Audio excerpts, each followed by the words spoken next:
Let me get a little closer on the storm and try to point out where the heavier rain is. So there's Ligonier, there's Cook. So it is now east or southeast of Latrobe, which is here. And as the system continues to slide eastward, it will produce that very heavy rainfall. The latest estimates on radar likely showing up close to an inch or more as that storm is sliding eastward in its heaviest spot. There's 2 inches of rainfall potential there, which could be a little bit on the high side, but even around Ligonier and some of the lighter shading, we are looking at rainfall rates up over an inch. So similar to the past several days, let alone from the wind, not just the wind damage potential, but the risk there of very heavy rain and the potential there of some flash flooding. Valerie, you were just talking before we get to the temperatures. There are some other watches in play. Why don't you run those real quick and I'll reset. Yes, we're definitely looking at a couple of things going on right now. We'll start with the severe thunderstorm warning right now. Again, that is until 4:15 p.m. This has the potential to bring down some very gusty winds, 60 miles per hour, and also hail as well. So as we continue to move through here, we are still going to see that threat for some lightning. As of right now, not a ton of lightning. There is just a little bit, and most of this, I'm actually just going to put a little bit of a circle around there so you can see there is a little bit of a lighter color. That is a potential coming with these storms. So here's just some tips that we want to bring to your attention. If there is lightning coming through, luckily enough, we're not seeing as much as we had seen in the past couple of days. You want to stay away from the windows if you have something like a computer that you don't want to get electrocuted or have any issues, a power surge. Make sure you unplug those electronics. Don't use your wired devices like an actual home phone. If you have your cell phone, that should be okay. And you want to avoid standing or running water. Seek a car to avoid lightning. We also have a severe thunderstorm watch in effect. That is until 8 p.m. That is for those counties that are in pink. Right now, that includes Preston and Garrett County. Again, that is until 8 p.m. And we do still have the potential, as we had mentioned. Scott mentioned it this morning. I talked about it during the noon, that there is that potential for the strongest storms to be around the I-68 corridor, and that's exactly what we're looking at here. So when you look at what is the difference between a watch and a warning, we're actually looking at the risk of severe weather, and you want to have a plan in place if you are in a watch, and that's what we just looked at with that concern for Preston and Garrett County. If you're in a warning, which was back up near Westmoreland County, that means severe weather is imminent. We've already seen some strong storms ripping through there, so you want to take action immediately because that can be a bit of a concern. We're also taking a look at a flood advisory, but before we get to that, I want to send it back over to Stephen so he can talk a little bit more about what's going on right now. Yeah, the temperatures making headlines outside of the severe thunderstorm warning that is still in effect for Westmoreland County. Marked difference from where we were yesterday, struggling to get back to 80 degrees when yesterday we were actually pushing up near 90. Closer look, you can see 76 now in Pittsburgh, 70 in Butler. 70-degree temperature in Butler. Less than 24 hours ago, we were riding the numbers into the mid to upper 80s. 72 now in Greensburg, and more impressively, the 24-hour temperature change, dramatic. 14-degree drop around Greensburg, 12-degree drop in temperatures in just the last 24 hours. So with that rainfall that has been moving through consistently over the last 24-hour period in pockets, 3/10 of an inch around Pittsburgh, these numbers around Greensburg likely to go up as that storm system moves through. Storm trackers, the way we put together the forecast, so you can follow along the clock top left. You can also watch the system moving through. Latest data still shows some wet weather continuing for parts of Westmoreland County through the 7 o'clock hour. So by 7 o'clock, still getting a push of some lighter green, some darker green, even some yellow, indicating where there could be some moderate rainfall. So heads up. At this point, the widespread severe weather threat is lessening, but as Valerie was just mentioning, closer to that I-68 corridor, there is that risk of severe storms. Valerie, why don't we run the warning again for folks that are just tuning in, and I'll do a track after you get done. Yes, right now we are looking at a severe thunderstorm warning that includes parts of Westmoreland County, and that will be in effect until 4:15. That's where we could be dealing with some gusty winds and also some hail. We've already seen some damage reports, which I'll get to in a second, but we're also keeping an eye on the areas that have already seen some rain. Minor flooding conditions, already a possibility on those roads. Those poor drainage, low-lying areas are the main concern.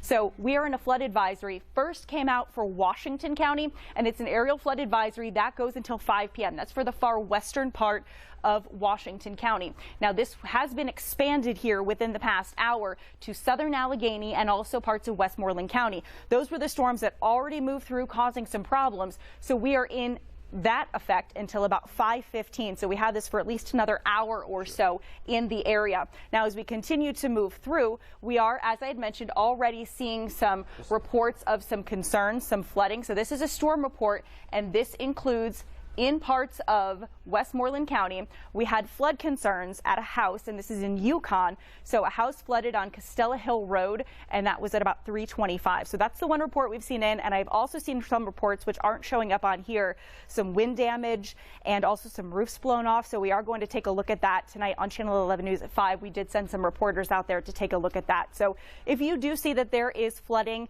in an area, we've said it multiple times, turn around, don't drown. You are more important than your possession. So if there's a barricade there, law enforcement officials have put it there for a reason. So you don't want to be driving around that.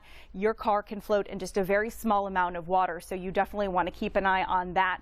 And also, real quickly, I want to look at the power outage possibility. I know, Stephen, you had some trouble with that last night. We are looking at a potential. I know this is just something that we look at. Basically, this is one of the tools that we use where if there is strong storms moving through, this is where we have the best potential to see a power outage. So avoid any down power lines. We've already seen some down trees.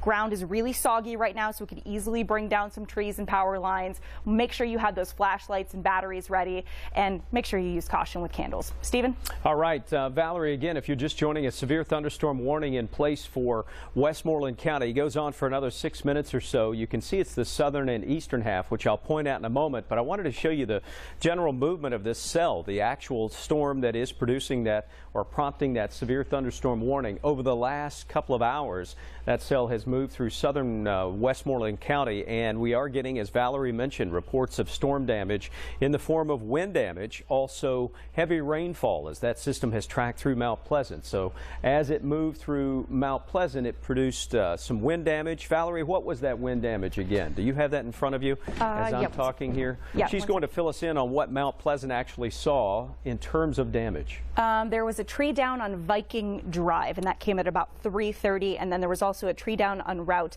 906 in Ross Draver Township. That came at about 2:45. Plus, we also had some issues earlier in Denora at 2:40. That's what I was talking about, 2 roofs blown off and uprooted trees. Okay, thank you. That is just an indication. This is how we put together what we call ground truth, indicating the verification that the warning is valid in terms of what the storm could produce. Wind damage coming in, as Valerie was just saying.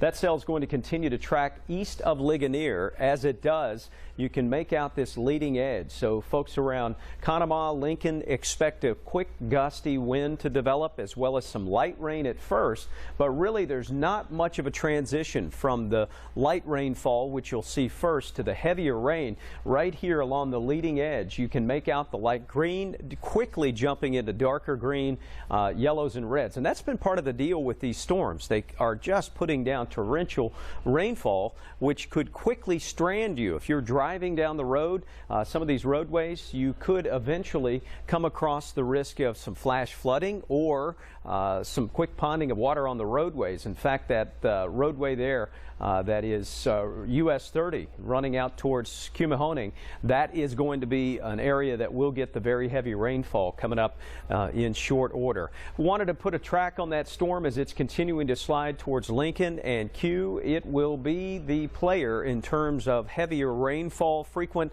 lightning potential, and also very heavy rainfall. And let alone, we are talking also about the risk there for some damaging wind. So Cole Junction, Gideon, that is headed in your direction. The northern flank of the storm kind of tracking more towards Conemaugh as it does so.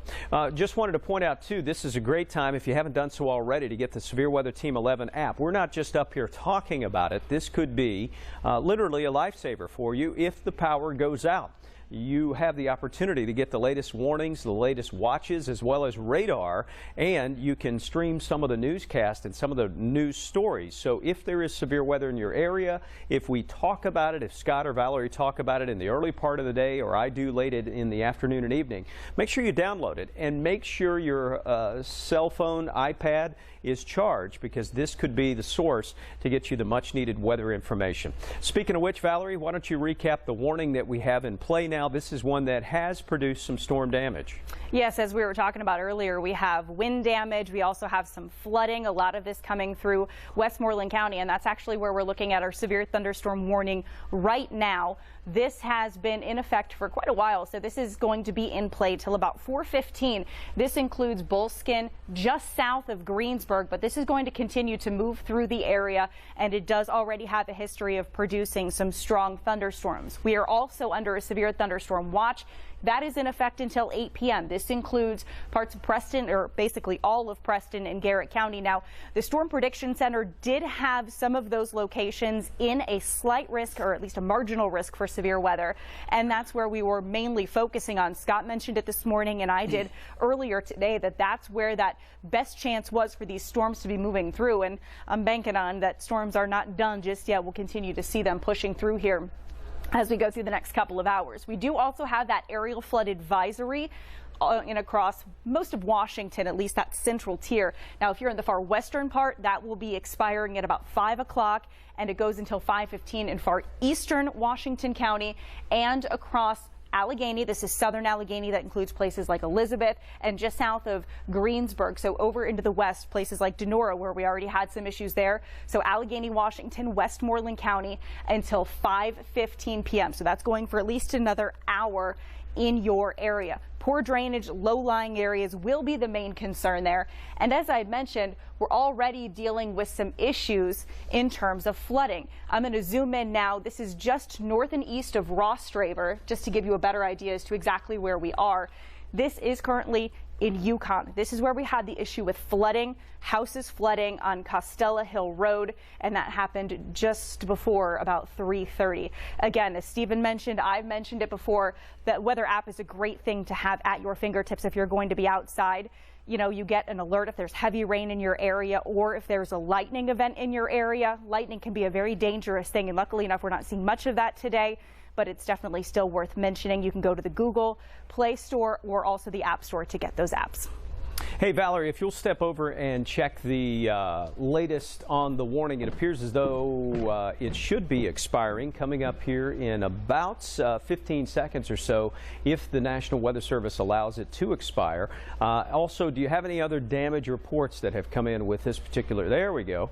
Right on time. So the severe thunderstorm warning has been allowed to expire. It does not mean, though, that this storm is still not a formidable storm. It is producing very heavy rain, as we've talked about, and the potential for wind damage as it moves just to the southeast of Ligonier. Also, there's still a fairly healthy cell there north of Greensburg. Any new storm reports before we wrap it up, Valerie? As of right now, haven't seen much coming through. Right now, we're just dealing with the concerns around Denora. We had some problems there with roofs coming off. I believe we sent a reporter out there to take a look at that, and we should have the updates tonight at 5. Plus, we're also looking at primarily across Westmoreland County, Yukon, Mount Pleasant, house flooded, trees down, Viking Road, and on Route 906. But other than that, yeah, the Severe Weather Center has decreased, at least expired basically across Fayette and Westmoreland County. So right.